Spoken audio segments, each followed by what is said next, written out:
हाय, मैं सीमा आप सबका स्वागत करती हूँ।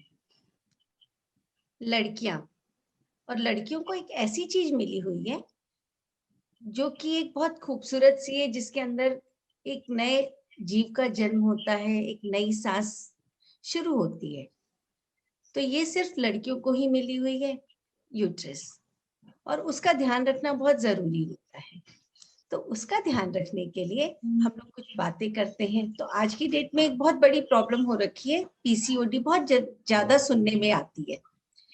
तो इसके बारे में बात करने के लिए हमारे साथ है डॉक्टर निकिता।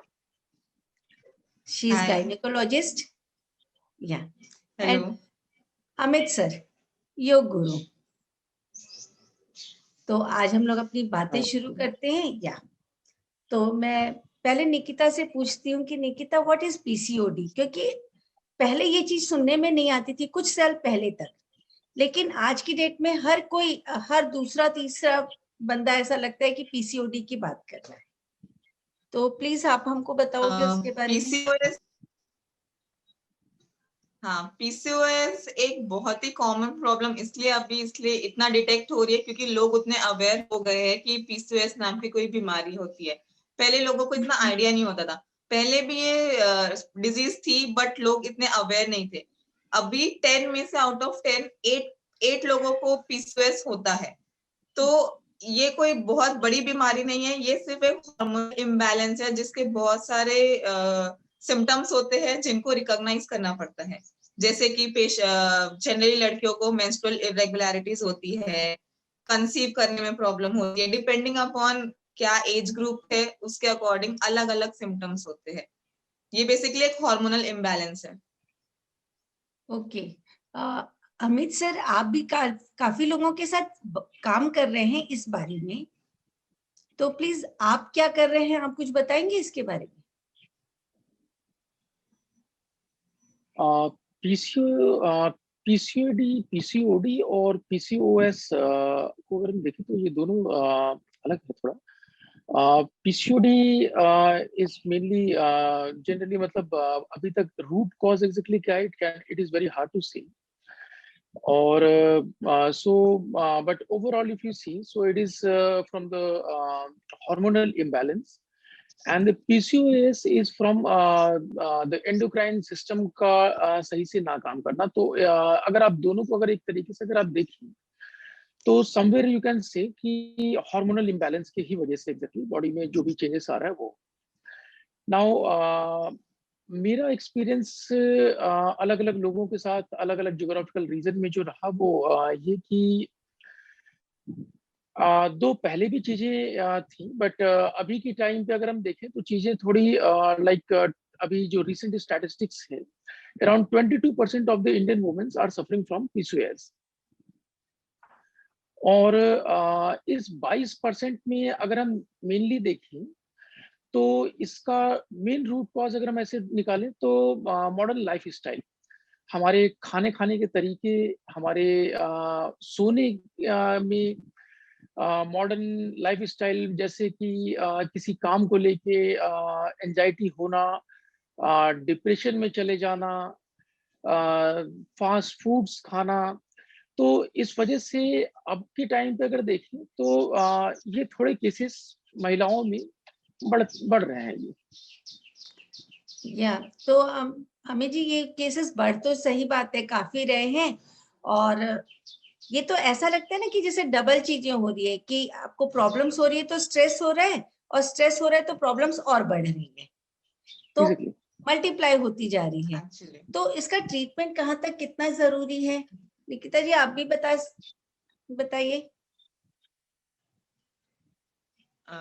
ये इसका ट्रीटमेंट इसलिए जरूरी है क्योंकि ये सिर्फ पीसीओएस होना खुद में प्रॉब्लम नहीं है, बट पीसीओएस के साइड इफेक्ट्स इतने होते हैं, लॉन्ग टर्म इफेक्ट्स, कि वो लेटर ऑन लाइफ में प्रॉब्लम्स कर सकते हैं। पीसीओएस बेसिकली ऐसा है कि सोनोग्राफी में आपकी जो ओवरीज होते हैं, जिसको अपन नॉर्मल भाषा में अंडाशय बोलते हैं, उसमें सूजन आती है। बट पीसीओएस इज सिंड्रोम, उसमें बहुत सारे कॉम्प्लिकेशन होते हैं, जैसे कि जो शादी के पहले लड़कियों को मेंसेस में प्रॉब्लम होती है, तो ऐसा होता है कि कम से कम 3 महीने में एक बार मेंसेस आना जरूरी है। नॉर्मली लड़कियों को महीने में एक बार मेंसेस आते हैं, बट मिनिमम से मिनिमम 3 महीने में एक बार आना कंपलसरी है। और अगर ये साल में 6 से कम मेंसेस अगर आए तो डॉक्टर को कंसल्ट करना जरूरी है, अगर शादी के पहले ऐसा। और शादी के बाद कंसीव करने में प्रॉब्लम होती है, कंसीव हो भी गया तो उसे अबॉर्शन होने के चांसेस बढ़ते हैं। अबॉर्शन के बाद भी अगर अबॉर्शन नहीं भी हुआ, प्रेगनेंसी कंटिन्यू भी हुई, तो प्रेगनेंसी में एक जेस्टेशनल डायबिटीज करके डिजीज होती है, मतलब प्रेगनेंसी में शुगर। हाँ। फिर शुगर के प्रेगनेंसी के अलग प्रॉब्लम्स। फिर अगर मेंसेस 6 बार से कम होते हैं साल में, तो वो अंदर परत जमते जाती है यूट्रस के अंदर, और उसके वजह से आगे जाके यूट्रस का कैंसर भी हो सकता है। साथ में आपको मेटाबॉलिक सिंड्रोम बोलते हैं जिसको, जिसमें आपके लिपिड्स बढ़ जाते हैं, हाइपरटेंशन का प्रॉब्लम होता है, आपको शुगर का प्रॉब्लम होता है, हार्ट का प्रॉब्लम हो सकता है, हार्ट अटैक्स हो सकते हैं। तो ये सब उसके बहुत सारे कंसिक्वेंसेस होते हैं पीसीओएस के। इसलिए पीसीओएस सिर्फ एक इंस्टेंट प्रॉब्लम नहीं है, उसके लॉन्ग टर्म कॉम्प्लिकेशंस बहुत ज्यादा होते हैं। इसलिए it's better to get treated now than to regret it later. तो इसलिए मुझे लगता है पीसीओएस का ट्रीटमेंट करना चाहिए। निकिता, एक चीज बताइए कि अगर किसी को प्रेगनेंसी की जरूरत नहीं है सपोज, या फिर उसके जो इश्यूज हैं हो चुके हैं, उसके बाद अगर हाँ। उसके साथ पीसीओएस या ये प्रॉब्लम्स आती है, तो क्या उसको भी ट्रीटमेंट कराना चाहिए? अगर बेसिकली ऐसा है कि उसके बाद अगर आपको सिम्टोमेटिक मैनेजमेंट होता है बेसिकली पीसीओएस का, अगर आपको ऐसा लगता है कि आपके लिपिड में कुछ डिरेंजमेंट आ रहा है, आपके बीपी में कोई प्रॉब्लम आ रही है, आपके शुगर में कोई प्रॉब्लम आ रहा है, तो पीसीओएस का ट्रीटमेंट लेना जरूरी होता है। एज सच फॉर पीसीओएस उसका कोई ट्रीटमेंट नहीं होता। ना पीसीओएस को हम क्योर कर सकते हैं, ना पीसीओएस को हम प्रिवेंट कर सकते हैं। हम पीसीओएस में सिर्फ और सिर्फ सिम्टोमेटिक ट्रीटमेंट करते हैं कि पेशेंट को जो जरूरत है वो हम ठीक करते हैं, और लॉन्ग टर्म कॉम्प्लिकेशन हम प्रिवेंट करने की कोशिश करते हैं बेसिकली। ओके, तो जैसे एक बार हमारी बात हो रही थी तो आपको बोल रहे थे कि इसमें दवाइयाँ, एक्सरसाइजेस, देखिए सारी चीजें इन्वॉल्व है किसी की भी इमोशनल वेलबींग के लिए।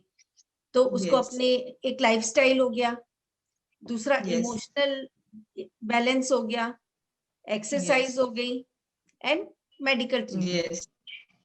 ये सारी चीजें इन्वॉल्व होती Yes. है, तो ओवरऑल इमोशनल वेलबींग हम कर सकते हैं। तो इसमें किस चीज का कितना रोल है? हाँ, आप बट दोनों हैं हमारे साथ, तो आप दोनों ही बताइए। जो सबसे ज्यादा जरूरी चीज है पीसीओएस ट्रीटमेंट के लिए, सबसे पहले एक अवेयरनेस। पेशेंट को पता होना चाहिए, या वो लड़की को पता होना चाहिए कि उसको पीसीओएस है। शी शुड बी अवेयर कि पीसीओएस है और उसे उसका ट्रीटमेंट लेना है। Second most important thing is exercise. Lifestyle modification is the key for the treatment management of PCOS.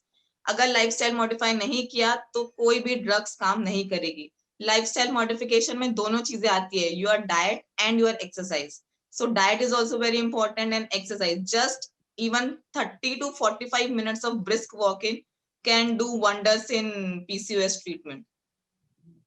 Okay, और ये जो चीजें हैं ये सब अपना ध्यान रखना, मतलब जब आप बोल रहे चाहे एक्सरसाइज है चाहे डाइट है या जो भी है, ये सब रिलेटेड है अपना ध्यान रखने के।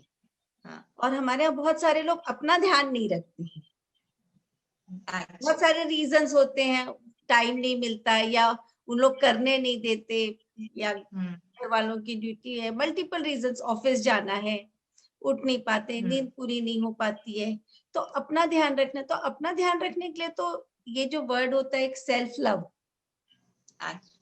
Self actually love is the key.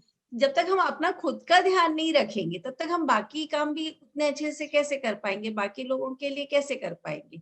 तो अपना ध्यान रखना तो सबसे जरूरी है। और एक्सरसाइज या योगा, अमित सर से तो मैंने भी योगा सीखा है, एंड योगा से जो मुझे समझ में आता है कि yoga is not just exercise, ये तो एक पैशन है। मतलब जब आप योगा करते हैं तो आप योगा करते हैं और तब आपके रिजल्ट्स भी वंडरफुल होते हैं। तो अमित सर बताइए ना कुछ।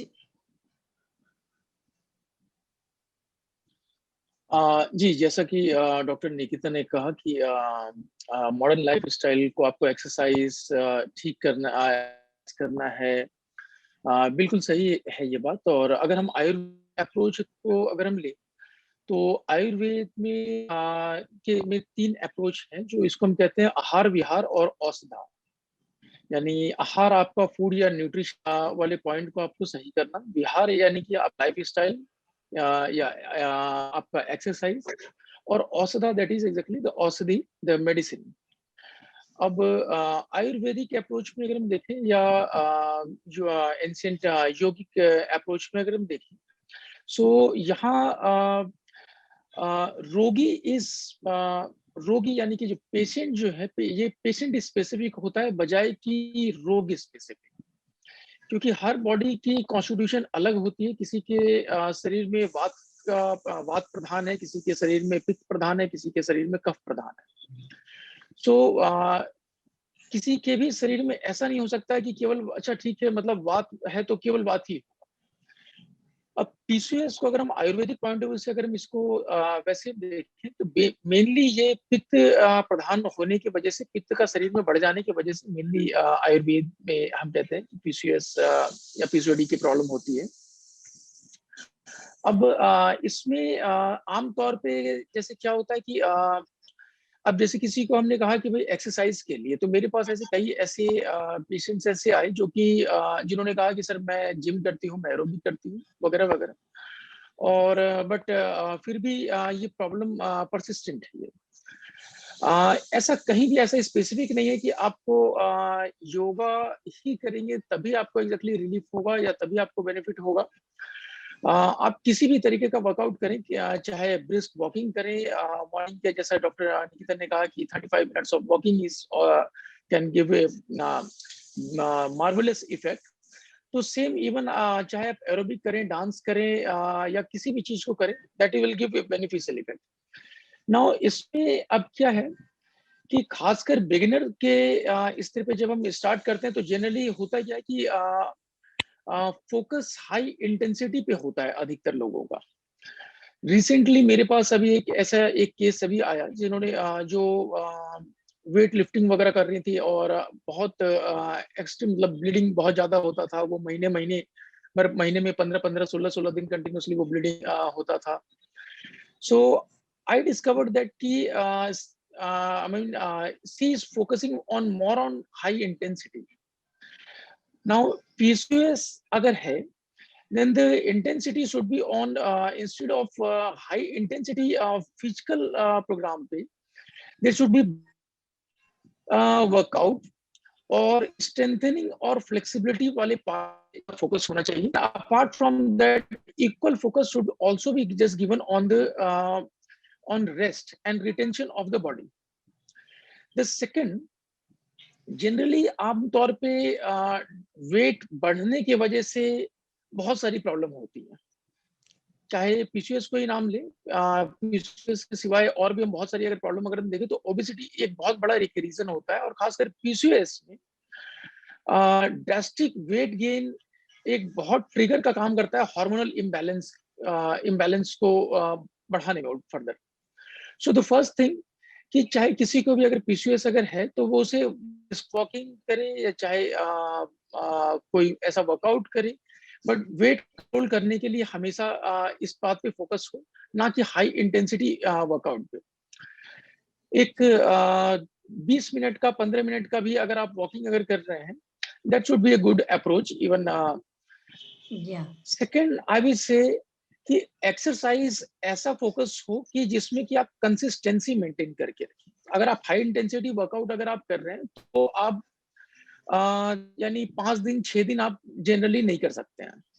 सो द की इज कि आप ऐसे वर्कआउट को चूज करें कि जिसमें आप हर दिन एटलीस्ट आपकी बॉडी मूव करे। जैसे जापानीज बुक एक मैंने अभी रिसेंटली मैंने पढ़ा इकिगाई, उसमें की टू लॉन्गेटिविटी, उसमें ऑथर ने मेंशन किया कि जापानीज दे डू मतलब ओकिनावा आइलैंड में they don't do each and every day heavy workout, but वो हर दिन कम से कम हर दिन अपनी बॉडी को मूव करते हैं। भले थोड़ा बहुत ही स्ट्रेच कर लिया, बट हर दिन एग्जैक्टली अपनी बॉडी को मूव करते हैं। तो चाहे आप कुछ भी करें, लेकिन हर दिन आपका प्रोग्राम आपका ऐसा आप चूज करें कि जिसको आप इंजॉय करें और वो एक कंसिस्टेंसी उसमें बरकरार रहे। अब इसमें अगर मैं इसको मोटे तौर पे अगर मैं इसको कहूँ कि तरीके का वर्कआउट, कैसा एक्सरसाइज बिगनर्स को कैसा क्या कहाँ से स्टार्ट शुरू कैसे कहाँ से क्या करना चाहिए, तो मैं कहूँगा कि 4 चीजों पे मेन फोकस होना चाहिए। एक कि build on building strength and flexibility. Second, preventing injury, कि कुछ ऐसा भी ना कर लूं कि इंजरी आ गया और उसके बाद में सप्ताह भर के लिए मैं फुर्सत ही हो जाऊं। तो the focus should be on कि भाई प्रिवेंटिंग इंजरी। या the third thing balancing is, होनी चाहिए, या बैलेंसिंग होनी चाहिए। The third thing is there should be consistency rather than intensity। और मैं फोर्थ कहूंगा कि there should be proper rest, there should be recovery and there should be retention of the body part। ये ना हो कि इतना ज्यादा वर्कआउट कर लिया कि बॉडी रिटेन ही नहीं कर पा रही है। तो इसका मतलब हम लोग सारी चीजें, डाइट, एक्सरसाइज, और एक्सरसाइज में भी ऐसा नहीं कि कुछ भी करते ही जा रहे हैं या बॉडी को थका दे रहे हैं या इंजूर्ड कर रहे हैं। सही मायने में हर चीज में बैलेंसिंग, मतलब डाइट की जब कर रहे हैं तो बहुत सारे लोग तो बेशक, भूखे रहने को डाइट समझते हैं, तो उसके कारण भी अभी बिल्कुल। लड़कियों को बहुत सारी प्रॉब्लम्स आ रही है। और ये तो सारी चीजें चल रही है। तो अच्छा, रेस्ट जो कर रहे हैं तो रेस्ट ही कर रहे हैं, क्योंकि एक तो वो सारा दिन हम लोग मोबाइल में या गैजेट्स में बैठे रहते हैं, तो वैसे भी बॉडी मूव नहीं करती, और फिर उसके अलावा बाकी टाइम हमारा वैसे निकल जाता है। तो ये तो सही बात है कि बॉडी को मूव करना बहुत जरूरी है। तो निकिता, रेस्ट से मैं एक बात मैं रेस्ट से कहूंगा कि आमतौर पे जैसे क्योंकि रूट कॉज तो अभी भी बिल्कुल क्लियर नहीं है, बट अगर हम ऐसे देखें तो जनरली आज का बहुत सीडेंट्री है। सो अगर कोई अगर लेटा है तो लेटे ही हुआ है, लेटे लेटे लेटे हम टीवी देख रहे हैं, कोई बैठ के पढ़ रहा है तो बैठी के बैठे है तो बैठा ही है, एक जगह से उठे, बेड से उठे तो चेयर पे शिफ्ट करके, यहाँ से शिफ्ट चेयर से शिफ्ट किया तो काउच पे चले गए, पर थ्रू आउट बहुत सा टाइम बैठे बैठे ही बिता रहे हैं। सो मेनली हमारा रिप्रोडक्टिव सिस्टम जो कि एग्जैक्टली जो लोअर हिस्से में है वो थ्रू आउट एग्जैक्टली वो प्रेस्ड ही है, और उसे कोई स्पेस नहीं मिल रहा है, किसी भी ऑर्गन को स्पेस नहीं मिल रहा है मूव करने के लिए। एंड दैट इज वाई सारे ऑर्गन आपके एग्जैक्टली उसी तरीके से फिर फंक्शन करेंगे। जैसे आमतौर पे बहुत सिंपल सा एक चीज अगर आप देखें, आमतौर पे मोटे लोगों की एक शिकायत होती है कि डाइजेशन प्रॉपर नहीं है, पेट साफ सही से नहीं होता, कॉन्स्टिपेशन का बहुत शिकायत होता है ऐसे लोग, क्योंकि उनकी लाइफ स्टाइल अगर हम देखें तो बहुत सीडेंट्री लाइफ स्टाइल है, बहुत कम मूव करना, बिल्कुल एक जगह पे बैठे हैं तो दिन भर बैठे हैं, ऑफिस में तो बैठे ही हुए हैं। तो क्योंकि बॉडी को हमने मूव ही नहीं किया, तो कहीं भी वो मेटाबॉलिक, कहीं भी वो एक्टिविटी, कहीं कुछ हुआ ही नहीं एग्जैक्टली। तो जब कुछ अगर काम अगर हुआ ही नहीं, तो सेम भी आपकी डाइजेशन भी एग्जैक्टली वैसे ही स्लो स्लो स्लो स्लो ही बिल्कुल काम करेगी। जितना बॉडी को हम जब तक हम चलाते रहते हैं उतना ही बॉडी चलती रहती है। हम रुक जाते हैं, इंजन को अगर हम बंद करके अगर हम 10 साल अगर हम छोड़ दें, तो कितना भी अच्छा क्या कार का इंजन क्यों ना हो, अगर 10 साल के बाद हम उस इंजन को हम स्टार्ट करें तो वो इंजन भी एग्जैक्टली चालू नहीं होगा। सेम भी हमारा शरीर भी वैसा ही है। हाँ, मेरे को भी ना, मैंने भी कहीं पढ़ा था कि जैसे मोटे होते तो अंदर पूरे फैट सेल्स इकट्ठे हो जाते हैं, तो जो हमारे ऑर्गन्स है उनकी जगह फैट सेल्स ले लेते हैं जितनी स्पेस होती है, तो वो ऑर्गन्स को दबाना शुरू कर देते हैं, और ऑर्गन्स जब दबाना शुरू करते हैं तो उनको प्रॉपर ऑक्सीजन भी नहीं मिल पाती, और हमको भी कोई होल्ड करके रख लेगा तो हम कैसे मूव कर पाएंगे। तो अपना काम जो जितनी एफिशिएंसी से करना चाहिए उतनी एफिशिएंसी से शायद कर नहीं पाएंगे। मेरे को, मेरे मैं दिमाग में ये वाली इसमें डाइट क्या में, हाँ, क्या मैं आप, डाइट में एक चीज ऐड करना चाहती हूँ। हाँ लोग जनरली कोशिश करते हैं वो 3 मेजर मील्स, अपनी इंडियन डाइट ऐसी होती है कि वो 3 मेजर मील्स लेते हैं। Instead of taking 3 major meals, हमें 5 माइनर मील्स लेनी चाहिए, डिवाइड करके खाना खाना चाहिए। तो उससे आपका जो एकदम से आपका शुगर बढ़ता है बॉडी का, और उसके जो साइड इफेक्ट्स होते हैं, ओबेसिटी होती है, बेसिकली ये सब हम इतना ज्यादा खा लेते हैं एक बार में, उसकी वजह से होती है। तो कभी भी एक बार में ज्यादा ना खाए, हमेशा फूड या को डिवाइड करके खाए। दिन में भले 5 मील्स ले, लेकिन थोड़े थोड़े अमाउंट में ले। रात में सोने से पहले एटलीस्ट 2 से 3 घंटे का गैप मेंटेन करे। लास्ट मील के बाद 2 से 3 घंटे का गैप होना चाहिए। ग्रीन टी बहुत फायदा करती है in PCOS and in general condition also. So okay, green tea लेना चाहिए। फिर एक्सरसाइज तो जैसे सर ने बताया कि जरूरी नहीं है हर इंसान को जिम करने की जरूरत है या कहीं जाके कुछ क्लासेस करने की जरूरत है। सिर्फ वॉकिंग करने से भी, सिर्फ 30 मिनट का वॉकिंग करने से भी बहुत डिफरेंस होता है। और एज सच पीसीओएस के लिए तो सिर्फ 5 to 10% का भी अगर हमने वेट रिडक्शन किया, उससे आपके जितने भी मेंस्ट्रुअल प्रॉब्लम्स होती है, इनफर्टिलिटी प्रॉब्लम्स होती है, वो सारी ठीक हो सकती है। तो आपको कोई मेडिकेशन लेने की जरूरत भी नहीं है अगर आप 5 to 10% ऑफ वेट लॉस भी कर दे तो। और अगर उससे भी अगर प्रॉब्लम होती है तो फिर I think you should consult the gynaecologist near by. अभी निकिता जो आपने डाइट की बात की ना, तो मेरे को एक बड़ी इंटरेस्टिंग सी बात याद आ गई। एक बार मैं किसी जी। के साथ बैठी थी जो कि बहुत फास्ट फास्ट खा रही थी, तो मैंने उनको टोका कि आप थोड़ा सा स्लो खाओ। हमारा जो फूड डाइजेस्ट करता है वो सलाइवा करता है, आप इतनी फास्ट फास्ट खाओगे तो सलाइवा कैसे मैच करेगा। तो वो 1 मिनट अच्छा। ध्यान दिए और बोले नहीं, ये सलाइवा तो बहुत स्लो निकलता है, इसको फास्ट नहीं करना। एक्चुअली आजकल की जनरेशन की सबसे ज्यादा यही प्रॉब्लम है कि वो सिर्फ फास्ट खाते हैं और एक बार खाते हैं, फिर नेक्स्ट मील स्किप करते हैं, फिर सीधा रात में खाते हैं।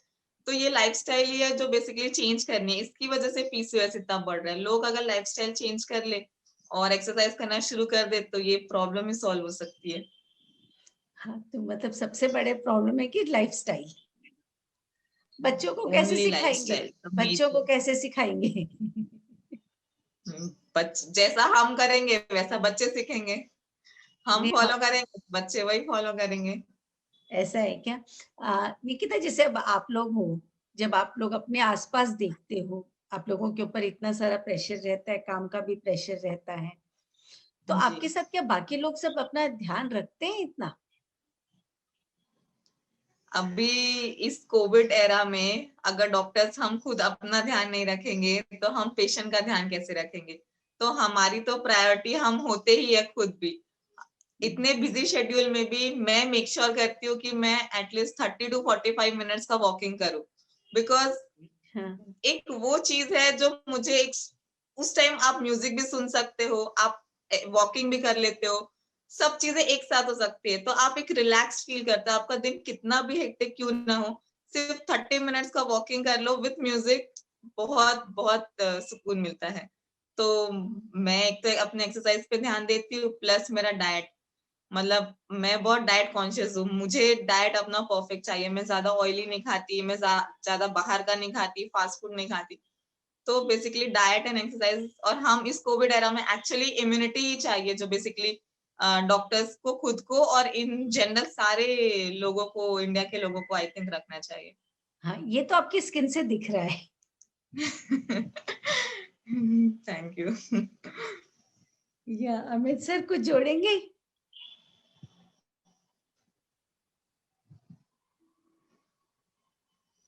सर आपकी आवाज नहीं, आप म्यूट हो गए हो।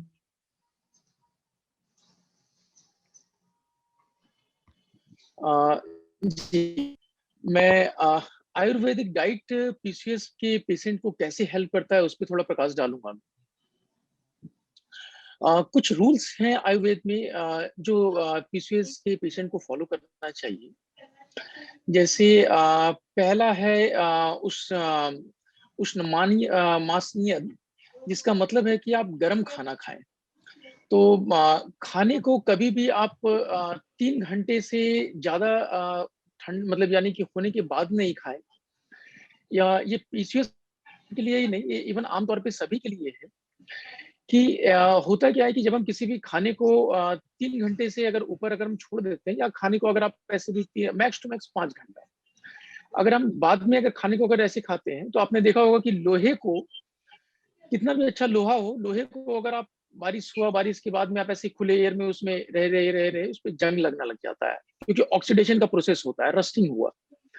सेम भी जैसे आप खाने को अगर पका के जब छोड़ देते हैं, तो खाने पे भी एग्जैक्टली वो भी खाना भी ऑक्सीडाइज होता है। अगर आपने कभी गौर फरमाया हो कि आप अगर सेव को अगर काट के, किसी एप्पल को कट करके और आप जस्ट 2 मिनट के लिए ऐसे आप छोड़ दें, तो ऊपर की एक परत लाल सी पड़ जाती है, वो ऑक्सीडेशन होने की वजह से।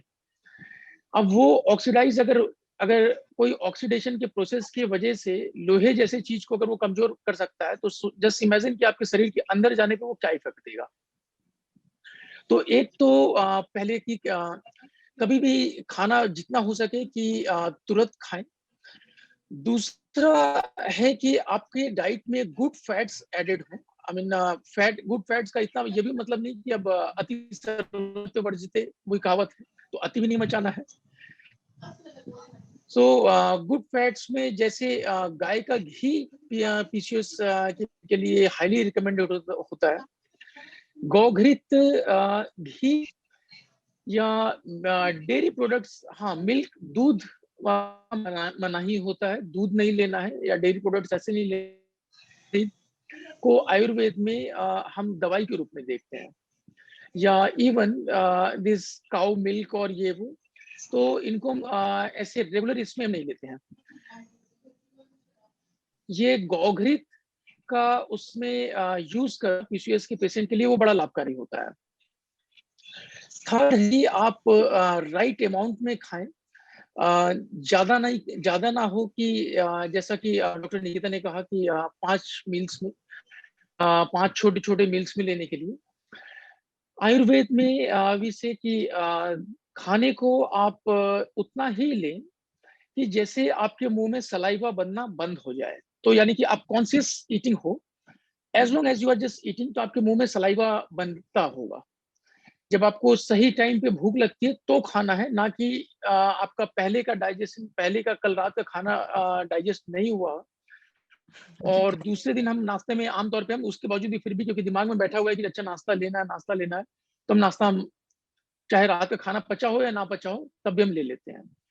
इसका बेस्ट ट्रेडिशनल तरीका ये था कि कभी भी जब हम टंग क्लीन करते हैं तो टंग क्लीन करने के बाद मॉर्निंग में अगर आपके टंग पे अच्छी खासी अगर परत अगर जमी हुई अगर है, तो वो इस चीज का इंडिकेशन होता है कि आपका रात का खाना डाइजेस्ट सही से नहीं हुआ है।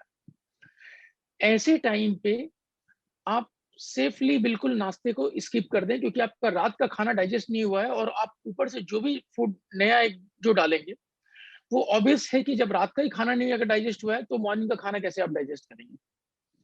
और इसी वजह से आप देखेंगे कि अगर ऐसे मुंह के हाथ रख के ऐसे मुंह के सामने मुंह को ऐसे अगर हम सांस को अगर ऐसे ब्रीथ आउट करते हैं तो स्मेल बहुत फाउल स्मेल आता है। That is just indication. Your body has all indication, सारी बॉडी सभी इंडिकेटर से लेके वो हर एक चीजें बॉडी इंडिकेट करती है। बट हम क्योंकि कॉन्शियसली हम उस चीज के लिए अवेयर नहीं है, तो हम खाना पे खाना हर एक चीजों को बॉडी को खराब करते चले जाते हैं। So ideally 1/3 of your stomach should be solid food. 1/3 हिस्सा सॉलिड होना चाहिए, 1/3 हिस्सा आपका द्रव्य होना चाहिए, लिक्विड होना चाहिए, and equally 1/3 of the part should be completely Anfield होना चाहिए। सो इतना ही, हाँ, सो इतना ही खाना हो। सेकंड, कभी भी खाने के दौरान पे पानी बहुत मतलब 1 कप तक ठीक है, बट बियॉन्ड दैट आपकी बॉडी में फायर होती है। जब भी आप सॉरी जब स्टमक में आपके फायर होती है, जब भी हम खाना खाते हैं जिसको कि हम अग्नि कहते हैं, ये अग्नि ही है जो खाने को डाइजेस्ट करती है। जैसे इसका एक सिंपल एक इसको उदाहरण देखें तो अग्नि का नेचर है कि अगर आप किसी फॉर एग्जांपल अगर आप पेपर को अगर आप बर्न करते हैं तो पेपर पूरी तरीके से जल के और राख में, यानी कि बहुत ही उसका अवशेष उसका बहुत ही छोटे उसमें कन्वर्ट हो जाता है। बट अगर फर्मेंटेशन अगर होता है, सड़ता अगर है कुछ अगर है, तो सड़ने के प्रोसेस के बाद वो उतना यानी कि ऑलमोस्ट इतना अमाउंट लूज नहीं करता है, उतना अपना वेट नहीं लूज करता है। सेम वे अगर हम ऐसे देखें कि हम जितना भी हम जो खाना खाते हैं, नेक्स्ट ये अगर फूड अगर प्रॉपरली अगर डाइजेस्टेड अगर है, तो फीकल मैटर में जो एक्सक्रीट जो हम करते हैं ह्यूमन एक्सक्रीटा में, वो सेम अमाउंट में एक्सक्रीट नहीं होता। दैट मीन्स कि that has been burned, that is indication that the fire has just started in our stomach, और उसने उसको बर्न करके उसको कम करके रिड्यूस करके उसको निकाल दिया। नाउ अगर कोई खाने को अगर हम खाए, किसी भी खाने को हमने लिया और अगर हमने पानी अगर पी ली, तो दैट फायर इज जस्ट हमने उसको बुझा दिया। तो वो खाना चूंकि है वो यानी वो बर्न नहीं हो पाया, तो वो फर्मेंट होगा, वो सड़ेगा वो। और चूंकि वो सड़ेगा तो सड़ने की वजह से वो गैस क्रिएट करेगा, जिसकी वजह से लोगों को कॉन्स्टिपेशन वगैरह की दिक्कत होती है। दिस आयुर्वेद में हम वात पित्त और कफ पे इन का ट्रीटमेंट कहते हैं कि आयुर्वेद में अगर आपके शरीर में वात पित्त और कफ इसका इम्बैलेंस, तो ही आपके बॉडी में डिसीज अराइज होगा। और 70 to 80% ऑफ तो डिसीज आपके डाइजेशन प्रॉपर ना होने की वजह से एग्जैक्टली होता है। तो डाइजेशन का बड़ा रोल है कि अगर आपका डाइजेशन अगर सही है तो सब कुछ ठीक होगा। तो इस वजह से प्रीवियस मील अगर आपका डाइजेस्टेड नहीं है तो दूसरा मील नहीं लेना चाहिए। सेकेंड, नेक्स्ट इज कि डू नॉट ईट इनकॉम्पेटिबल फूड्स। जैसे अगर हम आमतौर पे आज के डेट में अगर हम देखें तो आमतौर पे हम ऐसा लेते हैं, जैसे हम फल बाहर मार्केट में फल वगैरह फ्रूट सैलड लेते हैं, तो कई अलग अलग टाइप के फ्रूट्स को मिक्स कर दिया जाता है। जैसे आम के साथ में संतरा भी मिक्स है, संतरे के साथ में कोई और भी मीठा फल ऐसा मिक्स है। सो खट्टे का प्रकृति अलग है और मीठे का प्रकृति अलग है। जब भी हम खाते हैं तो फर्स्ट डाइजेशन हमारे मुंह में सलाइवा में ही यही से स्टार्ट, फर्स्ट डाइजेशन यहीं से स्टार्ट हो जाता है। अब जैसे जब हमने जैसे यहाँ से इसोफेगस से नीचे होते हुए पाइप से जब नीचे स्टमक तक पहुंचता है तो एंजाइम बेसिकली रिलीज होते हैं।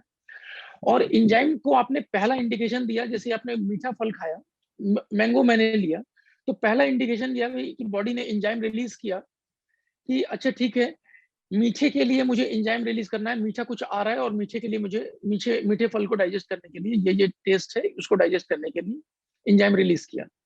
And all of a sudden दूसरे में आपने खट्टा डाल दिया, तो आपकी बॉडी खुद भी इतनी कंफ्यूज हो जाती है कि मुझे क्या क्या लेना है और क्या नहीं लेना है, कौन सा एंजाइम रिलीज करूं या नहीं रिलीज करूं। अमित जी, मैं तो ये सोच रही हूँ कि जब लोग शादी में जाते हैं और पार्टी में नंबर ऑफ कम से कम 100 टाइप्स ऑफ फूड खाते हैं, तो उनका सलाइवा, उनकी बॉडी ऊपर से नीचे तक सब कंफ्यूज हो जाती होगी कि इसको डाइजेस्ट करें कि नहीं करें कि क्या करें। बिल्कुल बिल्कुल। तो इसका मतलब ये होता है कि मेरे को ऐसा लग रहा है, जैसे अपनी बातें जो भी हो रही है कि इवन हम इमोशनल हीलिंग में भी कि ध्यान से आप अगर आप अपनी बॉडी की, अपने मन की सुनोगे तो ये आपको सब बताते हैं। मतलब बॉडी को अगर हम ऑब्जर्व करते चलेंगे तो ये हमको कब खाना कब रोकना है, क्या खाना है, इवन हमारी फीलिंग्स। लेकिन हम तो सारे काम हम फीलिंग्स को भी मोबाइल देखते देखते एक्सपीरियंस करने की कोशिश करते हैं। इवन किसी के घर में कोई बड़ा हादसा हो जाता है तो वो भी मोबाइल में लग जाता है और डिस्ट्रैक्ट हो जाता है। ना दुख को फील करता है, ना सुख को फील करता है, ना अपने खाने को फील करता है, इवन स्वाद को भी कहाँ फील करता है, क्योंकि बहुत बार तो मोबाइल देखते देखते ही खाते हैं हम लोग। तो चूंकि अब हम अपने ऊपर ध्यान नहीं दे रहे हैं तो बॉडी कहीं ना कहीं रिएक्ट करेगी ना, कि जिसको भी प्यार नहीं दोगे, अटेंशन नहीं दोगे, तो वो किसी न किसी फॉर्म पे तो रिएक्ट करेगी और बोलती है कि मेरी तरफ ध्यान दो। तो बिल्कुल अगर हम लोग नॉर्मली डेली ध्यान देने लगेंगे तो शायद बीमारियों जी की बिल्कुल सही कह रहे हैं। इवन आचार्य चरक भी इस कहते हैं कि अगर इवन प्रत्याहार यानी कि right diet also, even if you are taking right diet as well, and if that is taken in that time when you are just worried, किसी चीज की चिंता है या शोक है या भय है या क्रोध है, दुख है, या बिना अटेंशन के अगर आप खा रहे हैं, डाइजेशन प्रॉपर नहीं होता है। सो जस्ट इमेजिन कि इमोशंस का कितना बड़ा रोल है। ये सारे अगर हम देखें तो ये सारे इमोशंस हैं, इमोशंस का कितना बड़ा रोल है कि आपके डाइजेशन तक पे आपको होता है। तो और ये इस बात से तो आप कबीर जी ने तो कहा है, चिंता ऐसी प्रकाश डाक डाल सकते काट कलेजा खाए, वैद्य बेचारा क्या करे, कहाँ तक दवा लगाए। सो ट्रू, बहुत सही बात।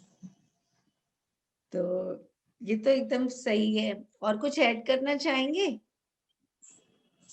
एक पॉइंट मैं ऐड करना चाहती हूँ। लोग आजकल इतना स्ट्रेस लेते हैं, स्ट्रेस से बड़ी बीमारी कुछ नहीं, स्ट्रेस हर बीमारी की जड़ है। इसलिए मैं यही बोलूंगी, इस कोविड टाइम में भले हम घर में अकेले हैं, आइसोलेटेड थे, इतना थे, बट स्ट्रेस नहीं लेना, फैमिली के साथ रहो, फैमिली के साथ एंजॉय करो, अच्छा खाना पीना खाओ, बस। नहीं, और फिर भी स्ट्रेस हो तो हमारे पास आ जाओ हम लोग आपका स्ट्रेस दूर कर देंगे। सही। अभी तो हम लोग इसी पे ज्यादा काम कर रहे हैं कि किसी भी तरीके से स्ट्रेस दूर करें, क्योंकि दुनिया की सारी प्रॉब्लम्स की जड़ ही स्ट्रेस है। लोग सोचते हैं कि प्रॉब्लम्स के कारण स्ट्रेस हो रहा है, लेकिन हमको पता नहीं चलता कि स्ट्रेस के कारण हम प्रॉब्लम्स क्रिएट कर रहे हैं।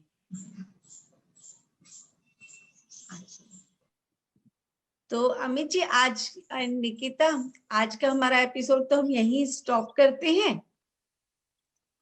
एंड स्टॉप करने से पहले एंड में 2-2 लाइन कुछ ऐड करनी हो तो?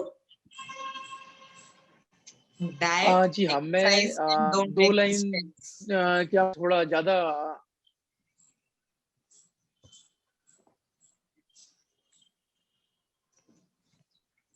अमित सर, आपकी आवाज नहीं आ रही। जी हाँ, मैं थोड़ा एक बात मैं और इस पे डिस्कस करना चाहूंगा। जैसे हमने बिगिनर्स गाइड के लिए जब कहा था कि ये कुछ चीज बिगिनर्स को कोई भी स्टार्ट करे तो एक रूटीन एक वो फॉलो करें। पहले कभी भी अपने बॉडी को एक तो एक्सरसाइज करने के पहले थोड़ा वार्म करें, जिसमें कि आप डायनामिक एक्सरसाइज कुछ भी करें, जिसको योग में हम सूक्ष्म क्रिया भी कहते हैं। वार्म अप करें 5 मिनट का मूवमेंट। इस मूवमेंट में कि आपका खासकर पीसीओएस के पेशेंट के लिए चक्की चालन बहुत हेल्प करता है। चक्की चालन हो गया या बटरफ्लाई हो गया या नवासन इवन हो गया। फिर कुछ आसन है जो बिगिनर को करना चाहिए, जैसे कि 4 सेट सूर्य नमस्कार, पद्मासन, वज्रासन, बालासन और आपका भुजंगासन। ये मेन आसन एटलीस्ट जरूर करें और कम से कम 15 दिन का पेशेंस रखें। 15 दिन इसको रेगुलर बेसिस पे करना चाहिए। इसके बाद वापस फिर से स्लो स्ट्रेच करें, बॉडी को स्लोली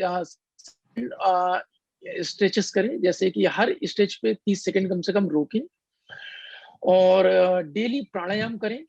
शुरुआती दौर पे कपालभाति ना करें। कपालभाति कुछ दिनों के बाद, करीब 15 दिनों के बाद स्टार्ट करें, क्योंकि कपालभाति थोड़ा इंटेंस माना जाता है एब्डोमिनल एरिया के लिए। और इसमें शुरुआती दौर पे खास कर अगर किसी को अगर पीरियड अगर उस टाइम पे अगर हेवी ब्लीडिंग अगर हो रहा है तो वो और थोड़ा बढ़ा देता है। तो इस वजह से दो प्रॉब्लम उसमें कुछ नहीं होता है, that will help as well, but short period के लिए थोड़ा प्रॉब्लम बढ़ जाएगा। तो कपालभाति कुछ दिनों के बाद, 15 दिनों के बाद आप स्टार्ट कर सकते हैं और 1 मिनट से स्टार्ट करें, जो कि लेटर ऑन पीसीओएस के पेशेंट को कायदे से 1-1 घंटा भी कपालभाति करना है। प्राणायाम नाड़ी शुरुआती दौर पे इसलिए नाड़ी शोधन प्राणायाम, अनुलोम विलोम, भ्रामरी और बंद का प्रैक्टिस जरूर करें। जैसे कि जलंधर बंद जो लोग कर सकते हैं तो वो तीनों बंद लगाएं, जलंधर, उद्यान और मूलधारा, तीनों बंद। और शवासन एक बहुत इंपॉर्टेंट रोल प्ले करता है, तो शवासन को नेग्लेक्ट ना करें। जैसे कि मैंने कहा कि आपको रेस्ट देना है, तो रेस्ट जो है वो बहुत इंपॉर्टेंट पार्ट है। लेटर ऑन 15 दिनों के बाद आप इस डायनामिक स्ट्रेच तो आप जो कर रहे हैं वही करें। मूवमेंट आपको चक्की चालन, आपको बटरफ्लाई जो करते हैं, बटरफ्लाई और आपका साइकिलिंग जो लेट के जो साइकिलिंग करते हैं वो करना है। आसन में आपको यही सूर्य नमस्कार की क्रिया आपको सूर्य नमस्कार आपको बढ़ा के 8 राउंड करने होते हैं। पद्मासन, वज्रासन, बालासन, भुजंगासन, धनुरासन, वक्रासन, नौकासन, पश्चिमोत्तानासन और सुप्त भद्र कोणासन। ये इतने आसन रेगुलर बेसिस पे करने चाहिए। और बाकी आप जो स्ट्रेच सस्टेन स्ट्रेच करने हैं वो, और कपालभाति और प्राणायाम के बारे में जैसा डिस्कस किया वो आपको रेगुलर बेसिस पे करना है। सर लेकिन मैं एक बार आपको इसमें एक बात मैं सर मैं एक बार आपको जी रोकूंगी कि प्लीज जो आसन सर बता रहे हैं, अगर आपको नहीं आते हैं तो किसी टीचर के पास जाके सीख के कीजिए, अपने आप प्लीज ट्राई मत कीजिएगा। जी हाँ, बिल्कुल तो आप सर हम क्योंकि ये अलग फ़ायदा है सीरीज तो उसके निकालते नुकसान भी हैं। हैं। जी सर, इसके लिए एक हम अलग सीरीज निकालते हैं, क्योंकि यहाँ पे इतनी सारी चीजें जी, डेफ़िनेटली इसके लिए एक अलग बहुत मुश्किल हो जाएगा बिल्कुल। या। एंड निकिता, आप एक आपकी बात बीच में छूट गई थी, जो आप लास्ट में मंत्रा एक दे रहे थे, वो मैं प्लीज सिर्फ यही बोलना चाहती थी कि जिंदगी एक है, एंजॉय करो, eat healthy, do exercise and enjoy and take no stress. Yeah great. तो हम लोग अपना आज का एपिसोड यहीं पे स्टॉप करते हैं, और हम लोग ऐसे ही और चीजें लेके आप लोगों के पास आते रहेंगे। आप लोग किसी टॉपिक पे चाहते हैं कि हम लोग बात करें, तो प्लीज हम लोगों को टॉपिक मैसेज कर दीजिए, या फिर कमेंट्स बॉक्स में लिख दीजिए, जैसे भी कीजिए, लेकिन हम लोगों के साथ कनेक्ट होते रहिए, और हम भी जल्दी जल्दी आप लोगों के साथ कनेक्ट होते रहेंगे। अपना ध्यान रखिएगा। Thank you Nikita, thank you Amit sir, thank you, धन्यवाद, बाय बाय। बाय धन्यवाद। बाय।